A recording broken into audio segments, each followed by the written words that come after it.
and it's how we act.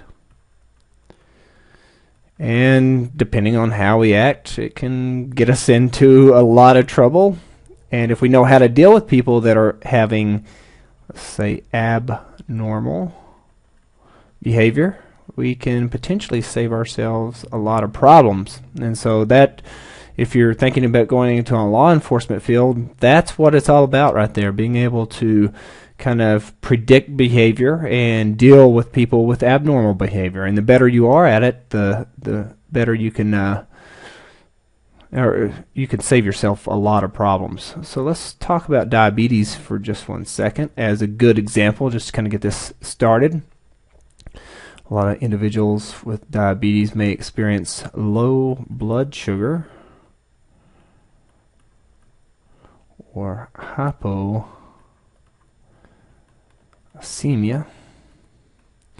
And so what happens there is the body has produced too much insulin. We talked about that in previous chapters. And so in that case, that can give you some sort of abnormal behavior because the brain is not getting enough sugar because too much insulin has been released and you're using up, the cells are using up too much of the blood sugar, and so eventually it's depleted and you don't have enough to go around, and so that can cause abnormal behavior. That's one of the reasons somebody might have behavior, and we'll talk about that in just a second, but I just want to get the ball rolling with diabetes so you can kind of see how certain diseases or even diet can affect behavior. Another effect of diabetes is ketoacidosis. This is all one word. I know it kind of looks like I separated it out, but it's all one word. Ketoacidosis. So what happens here, just the opposite, it's not enough insulin. Enough insulin. I don't think your book talks about this, but I want to bring it up because I actually experienced this firsthand. Not enough insulin, and so what happens is fat is used instead. So fat's used as a fuel, and anytime fat alone is used as a fuel, what you're going to do is ketones are going to build up in the body, and in high levels they can be poisonous. So they can be poisonous, and sometimes what you'll have with somebody that's experiencing ketoacidosis is it essentially they act like they're drunk. They act like they've had too much to drink, and you'll even get like a sweet smell coming from their breath. So they'll have like a sweet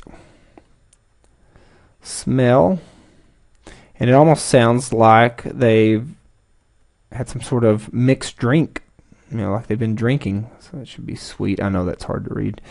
Smell coming from their breath. And they can become pretty violent and aggressive. So I actually had this happen to me one time, and the individual started becoming combative, and I was trying to get control of the individual and thought I just had an aggressive drunk on my hands, but what was actually happening is it was ketoacidosis. And I kept thinking I was smelling alcohol in his breath, so I was convinced that this individual was drunk until I saw the medical alert bracelet. It just happened to get control of him enough to where I could read it, and once I could read it, then I understood, and so then I had to call EMS. So it's all about being aware of your surroundings, and kind of knowing what to do can save you a lot of pain and injury. So lack of glucose, as we talked about, can cause behavioral emergencies. Let's just go down through the reasons since we're already talking about it. Let's list the different reasons. So low blood sugar,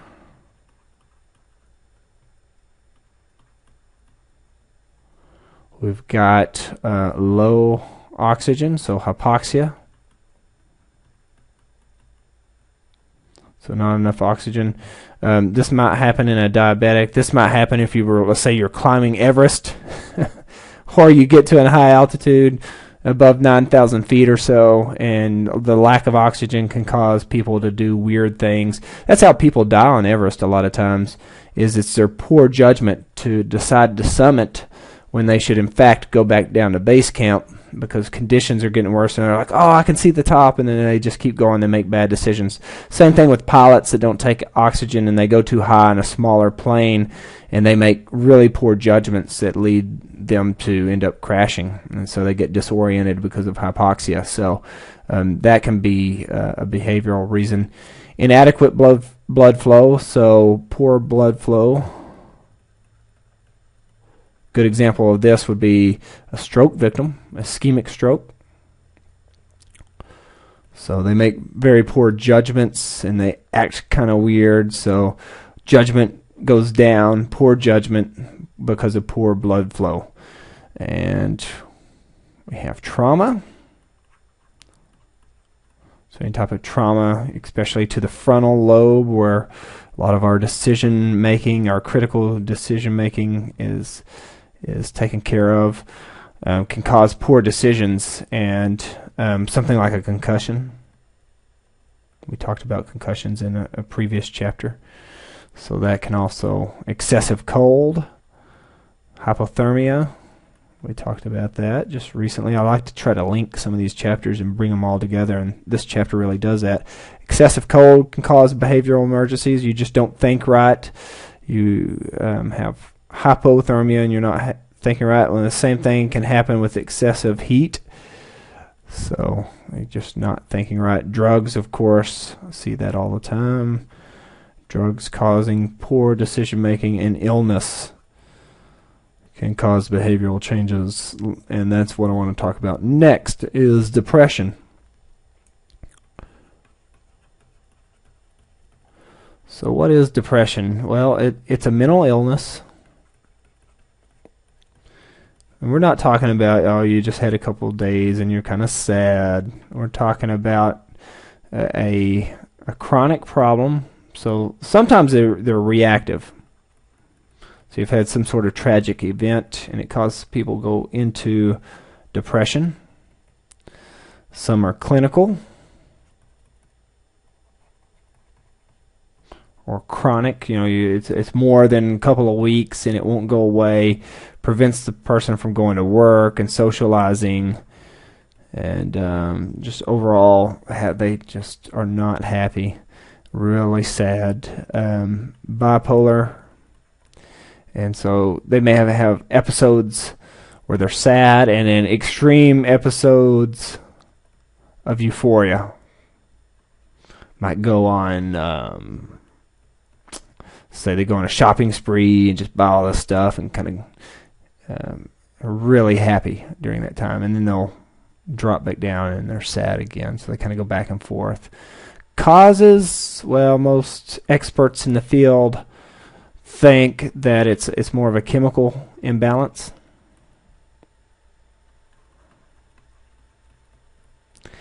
And treatment is usually medication.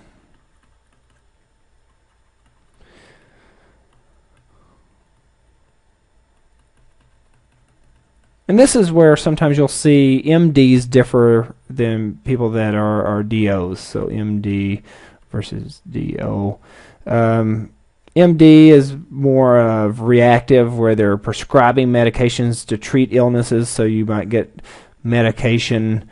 Whereas a DO, they can prescribe medication, but they're going to try to say, well, what is the root cause of this, and try to be more preventative.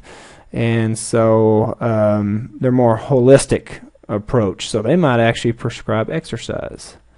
And I have seen some dramatic changes with individuals with depression that do aerobic exercise. Let's be more specific. I mean, exercise in general is good, but aerobic exercise releases those endorphins and can really, the theory behind it is it changes that chemical imbalance and releases more endorphins so that they're happier, and more dopamine is released. And so some individuals, experts in the field, think depression is because not enough dopamine is released. And that's the reason some people that take drugs experience depression afterwards, is because you got all these little dopamine receptors, And so, dopamine's being released at a normal rate if you're a normal person that's not experiencing any mental illness. And so then you have individuals where not enough is being released, and so they're not happy all the time because not enough dopamine's being released, this being the receptor here, the dopamine binding here.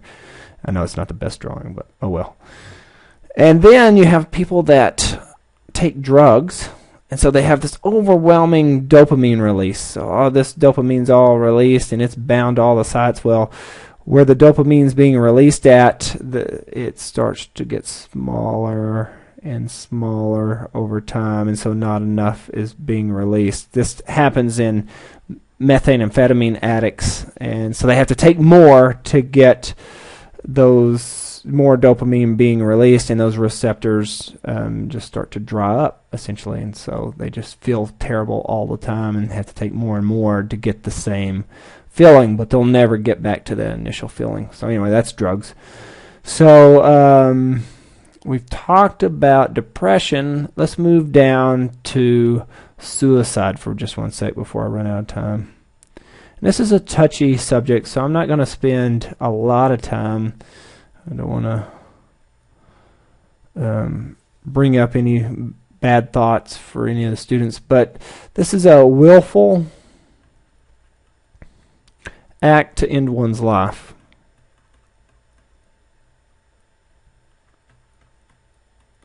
And I've dealt with this as a police officer. I've dealt with it as a professor. I've experienced it on almost any profession I've ever been involved in. And it's a real deal. Men are 3 times more likely to be successful. So men to actually commit suicide. It usually peaks in the spring. It's when it's at its highest. I would have thought that it would peak in winter, but it's actually at its lowest. So it's at its lowest in winter. So there are 8 times more attempts than successes. So a lot more attempts than successes. I'm going to scroll up here because I'm kind of running out of room. Females are 3 times more likely to attempt. They have 3 times more attempts, I should say. Not successes. But overall, suicide is rare. It's normally linked to depression, which is what we just talked about. That's the reason I wanted to discuss depression. And alcoholism. Or alcoholism causing a chemical imbalance and causing depression. So that kind of gives you a rough overview.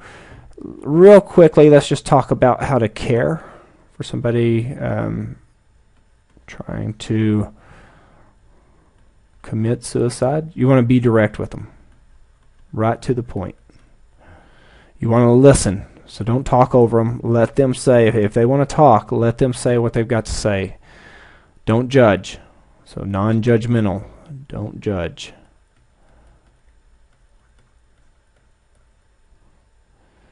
Get involved.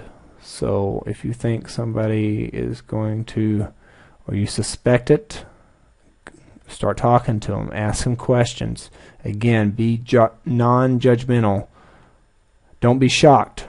So if they tell you something, don't act shocked, because it might make them feel worse, and they may clam up and not tell you anything. And don't dare them to do something. So if they say, I'm going to jump, say, go ahead, I dare you. Don't do that. I know that seems obvious, but that's just they're more likely to do it then. And then seek support.